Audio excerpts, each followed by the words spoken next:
What's up, everybody? This is Zach with the Nerd Cave Network, and today I'm going to bring you my review or my reaction to episode 4 of season 6. This episode title is Book of the Stranger.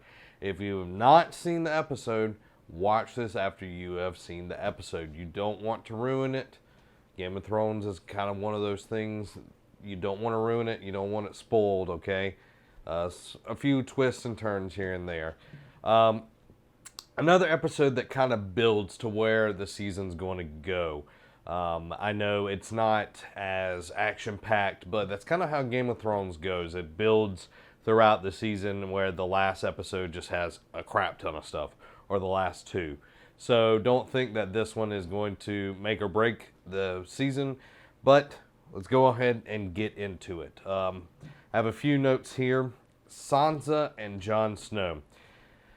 This is the first time, I think even these characters have been on screen together. I don't even think when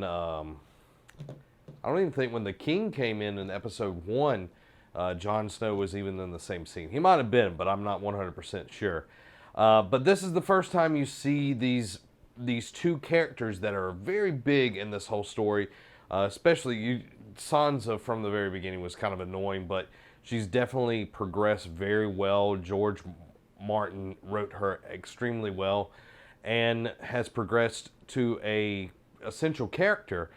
You see her and Jon Snow meet up after all of their trials and tribulations, the things that they've went through, the horrors that they've seen, because both of them have went through the crap. When you really get down to it, both very different walks that they went down, but both of them have really been through things that have changed them fundamentally. They have a warm embrace. Sansa asks him to forgive her for all the ways, she treated him bad and everything. And she says, we have to go back home. We have to take Winterfell back. Jon doesn't want anything to do with this. Jon is done fighting. He says, I'm done fighting. Since I left Winterfell, that is all I've been doing. And it has. He's been fighting one big fight all the way to where it gets him killed. And Sansa wants him to fight more. And the only thing that gets him to do that is his family is in danger. He gets the letter from Ramsay Bolton saying, oh, well, I have Rick and Bolton, come and see. I'm going to do this, come and see, blah, blah, blah. And that's where Jon's like, oh, wow, okay, I actually have to do something. And Sansa kind of pushes him just the tad to where he says, how many men does Ramsay have? And she said 5,000. And I can't remember, I think it's Giant's Bane, his friend, the redheaded guy. He asks how many wildling warriors there are, and he says 2,000. So they're already outmatched, 3,000 to 2,000. That's a pretty big gap. Yes, they have one giant, but that one giant's not going to do it. Very interesting. I sensed this was where it was going to go, where it was bastard versus bastard. I saw on Game of Laughs, which is a Facebook group, where they had the Bastard Bowl and it had Ramsay versus Jon Snow and everything. So very interesting. Didn't get to see any Bran this time, so I'm wondering where we're going to go in a flashback, which kind of was at the end. Now Theon.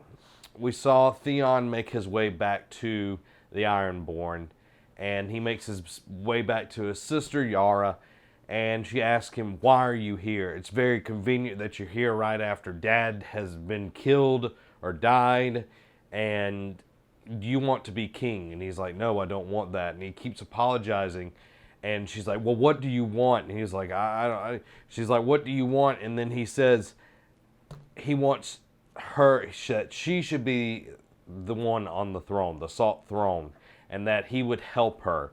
So I think we're going to see the Ironborn become a bigger part of it. They've been kind of hit or miss on the Ironborn, but Yara doesn't fully trust him, I don't think, until he admits that, and it's a pretty good scene. He definitely sells it, but Yara definitely thinks ill of him at the very first, because she went to save him after Ramsay broke him and sent a part of him. I think it was his dangly bits, but to his father. But she lost good men, so she doesn't hold him in high regard that he betrayed her over that and everything. But interested to see where that goes. Excuse me. Now, moving on, Cersei. She uses some information that she gets from Tomlin that Marjorie will be making a walk of atonement. She tells the old lady, I can't remember her name, she's very just blunt, of House Tyrell, that this is going to be happening. So she pretty much convinces House Tyrell to be a weapon for the Lannisters. Being manipulative as always.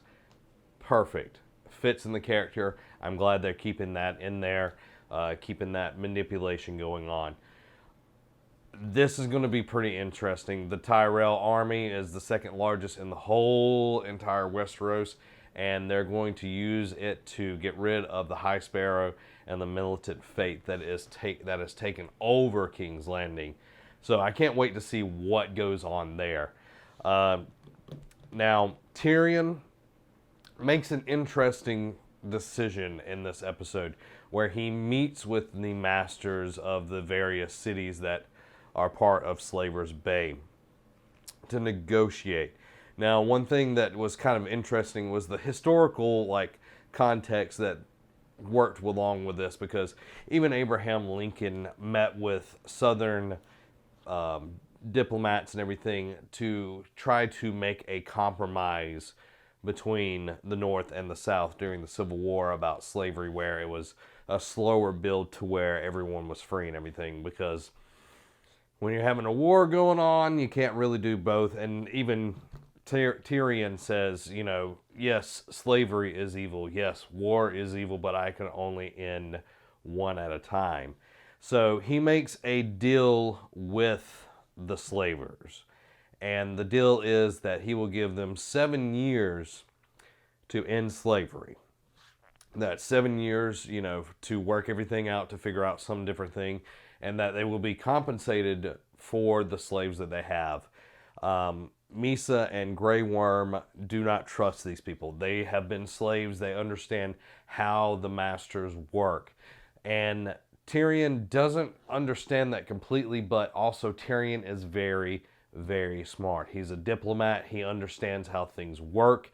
And I can't wait to see what happens. Yes, that's 7 years. That's a long time. But it's also an interesting twist on everything. I'm wondering how Dany is going to feel about his compromise when she gets back. And we'll be getting to Dany very shortly. But Grey Worm and Misa don't believe that this compromise is going to work. And Grey Worm even tells him, you're not using them, they are using you.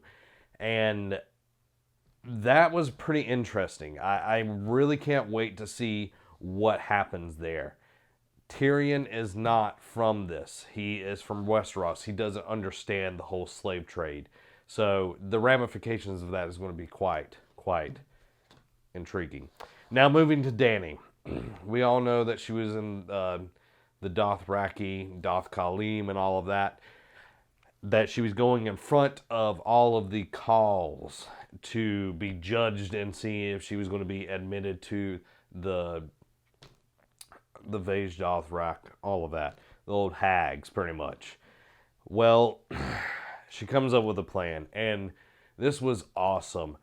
This whole scene shows that even without a position of power, Dany is still powerful. That she has that fire, for lack of a better term, in her blood to be able to make situations work for her. And this scene where she just murders every freaking call of every Khalasar is awesome. Where she's just turning over these big iron things with fire in it and just, roasting them alive was just awesome. And if you think back to the last episode of season 1, episode 10, where Dany comes out of this fire. It's very reminiscent of that. And that episode was on a very small scale. Well, this is in front of the whole Dothraki people, where they're seeing this woman come out of this fire unscathed, unscratched, and that she's perfectly fine. That would be so mind-blowing, that this flame that's engulfed all of the leaders, all the people that are supposed to be leading the Khalasars, are just boom, destroyed, up in flames. They're just ash, except for this one person that is walking out of the flames, and they're perfectly fine. That would be crazy. It's pretty much like a rebirth of a god. It's that type deal, and they bowed down to her. This huge amount of people just bowing down to her, and now she has an army. And that kind of goes back to, what is she going to think about what Tyrion has done? She has an army where she easily could go and take back all of these cities, kill all of these people. Excuse me. But hopefully she will turn west, where she's going to take over Westeros. She's going to somehow meet up with Jon Snow. And this whole thing of rebirth is pretty interesting. We've seen Dany in this episode be rebirthed as the head of this huge Khalasar now. And we've seen Jon Snow come back from the dead. And even Theon Greyjoy, I'm kind of going out on a limb here, he's even going to be rebirthed as an Ironborn. He's going to become something other than this sniveling reek person. He's actually going to be Theon once again. So it's building. It definitely is. The preview for next week is going to be great. Guys, let me know what you're thinking about in this episode of Book of the Stranger. There's a lot of things going on with Marjorie and Loras Tyrell. So there's a lot of things I didn't cover. If there's something in the episode that you particularly enjoyed, let me know in the comments below. And every week I put out one of these episodes on Sunday night, covering my reaction to the episode. And I'm loving this new season. It's very good. So let me know in the comments below what you've been thinking of this season so far. And make sure you check out last week's or the previous ones. I have 3 up so far, and see what I thought about those. So keep coming back every week. Go ahead and hit subscribe so you won't miss out. Won't miss out on anything. Guys, thanks for watching. This has been Zach, and have a week.